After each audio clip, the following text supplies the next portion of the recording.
السلام علیکم ورحمۃ اللہ وبرکاتہ۔ میں ہوں مولانا عطاء الرحمن۔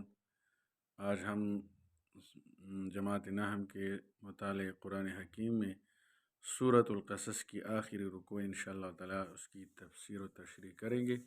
اگر آپ ہمارے چینل پر نئے ہو تو اس کو سبسکرائب کریں اور بیل آئیکن کا بٹن دبائیے تاکہ ہماری نئی آنے والی ویڈیو آپ کو بروقت موصول ہو۔ اب ہم سبق شروع کرتے ہیں۔ اعوذ باللہ من الشیطان الرجیم، بسم اللہ الرحمن الرحیم۔ تلک الدار الآخرۃ نجعلها۔ مطالعہ قرآن حکیم سورۃ القصص کی آخری رکوع ہے جو جماعت نحم کے لیے مقرر ہے نصاب میں۔ تلک الدار الآخرۃ، آخرت کا گھر ہے، نجعلها للذین، جسے ہم نے بنایا ہے، لا یریدون علوا فی الارض، ان لوگوں کے لیے جو زمین میں بڑائی چاہتے ہیں، تکبر نہیں کرتے، ولا فسادا، اور نہ فساد، والعاقبۃ للمتقین، اور نیک انجام پرہیزگاروں کے لیے ہے۔ اس آیت میں دار آخرت کی نجات و فلاح کو صرف ان لوگوں کے لیے مخصوص فرمایا گیا ہے جو زمین میں علو اور فساد کا ارادہ نہ کریں۔ علو سے مراد تکبر ہے، یعنی اپنے آپ کو دوسروں سے بڑا بنانے اور دوسروں کو حقیر کرنے کی فکر، اور فساد سے مراد لوگوں پر ظلم کرنا ہے۔ یہ قول سفیانی ثوری رحمہ اللہ کا ہے۔ یہ عالم آخرت جس کے ثواب کا مقصود ہونا اوپر ثواب اللہ خیر میں بیان ہوا ہے، یہی اس کا بیان ہے۔ والعاقبۃ للمتقین، اور نیک انجام پرہیزگاروں کے لیے ہے۔ من جاء بالحسنۃ، جو شخص نیکی لے کر آئے گا، فلہ خیر منہا، اس کے لیے اس سے بہتر بدلہ ہے۔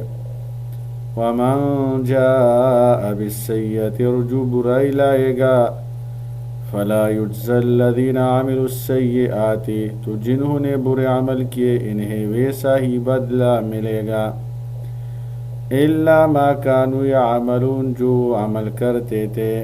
فلا یجزی الذین، بدلہ نہیں دیا جائے گا جو بد عمل کرے، سیئات بد عمل کرے، عملو کرنا، عمل کرنا، الا مگر وہ ملے گا ما کانوا یعملون، جو عمل کرتے تھے۔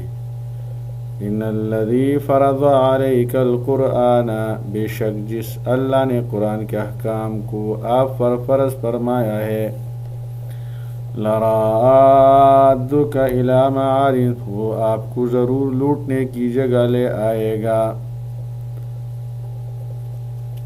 اور آپ کے ان مخالفین جو آپ کو پریشان کر کے ترک وطن پر مجبور کیا ہے، جس کی اضطراری مفارقت کا آپ کو صدمہ ہے آپ صلی اللہ علیہ وسلم کو، تو آپ تسلی رکھیے، نبی علیہ الصلوۃ والسلام کو تسلی ہے۔ آخری صورت میں آیات رسول اللہ صلی اللہ علیہ وسلم کی تسلی اور اپنے فریض رسالت و نبوت پر پوری طرح قائم رہنے کی تاکید کے لیے ہیں۔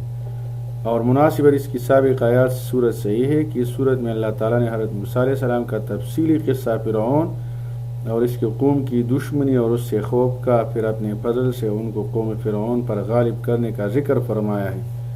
تو آخر صورت میں خاتم الانبیاء صلی اللہ علیہ وسلم کے ایسے ہی حالات کا خلاصہ بیان فرما دیا کہ کفار مکہ نے آپ کو پریشان کیا، قتل کے منصوبے بنائے، مسلمانوں کی زندگی مکہ میں اجیرن کر دی، مگر حق تعالیٰ نے اپنی عادت قدیمہ کے مطابق آپ صلی اللہ علیہ وسلم کو سفر فتح اور غلبہ نصیب فرمایا۔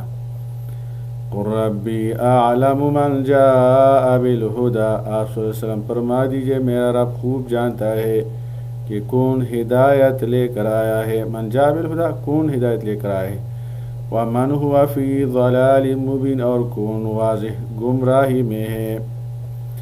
وما كنت ترجو ان يلقى اليك الكتاب، اور آپ صلی اللہ علیہ وسلم کو امید نہیں تھی کہ آپ پر یہ کتاب نازل کی جائے گی، الا رحمتا من ربک، مگر آپ کے رب کی مہربانی سے نازل ہوئی۔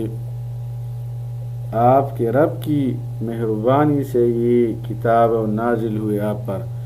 فلا تکونن ظہیرا للکافرین، پس آپ ہرگز کافروں کے مددگار نہ بنے گا. ولا یصدنک عن آیات اللہ، اور آپ کو اللہ کی آیتوں سے روک نہ دے. بعد اذ انزلت الیک، اس کے بعد کہ وہ آپ پر نازل ہو چکی ہیں. وادعو الی ربک، اور اپنے رب کی طرف بلائیے، لوگوں کو دعوت دیجیے. یہ نبی کریم صلی اللہ علیہ وسلم کی تسلی کے لیے آیات اللہ تعالیٰ نے ذکر کی ہے. ولا تکونن من المشرکین، اور آپ شرک کرنے والوں میں سے ہرگز نہ ہو جانا. مخاطب تو نبی کریم صلی اللہ علیہ وسلم ہے، مراد اس کی قوم ہے کہ آپ وہ بت پرستی، نبی کریم صلی اللہ علیہ وسلم کو منع فرمایا گیا ہے بت پرستی سے، شرک سے، تو قوم تو بالاولا اس سے زیادہ منع کے حقدار ہے.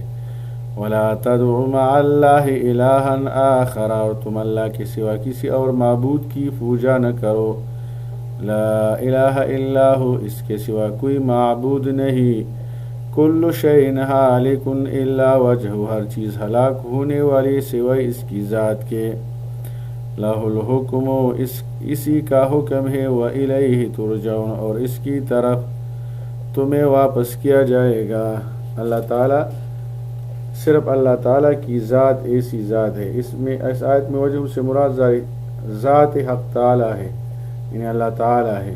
اور معنی یہ ہے کہ اللہ تعالیٰ کے سوا ہر چیز ہلاک و پناہ ہونے والی ہے. اور بعض مفسرین نے فرمایا کہ وجہ سے مراد وہ عمل ہے جو خالص اللہ کے لیے کیا جائے. تو مطلب آیت کا یہ ہوگا کہ جو عمل اللہ کے لیے اخلاص کے ساتھ کیا جائے وہی باقی رہنے والا ہے. باقی سب کے سب فانی والے ہیں، اور سب کے سب اللہ تعالیٰ کی طرف رجوع کرنے والے ہیں. انشاءاللہ تعالیٰ اس کے بعد یہ سورہ قصص ختم ہوا، ہم مشکل سوالات پھر حل کریں گے. السلام علیکم ورحمۃ اللہ وبرکاتہ.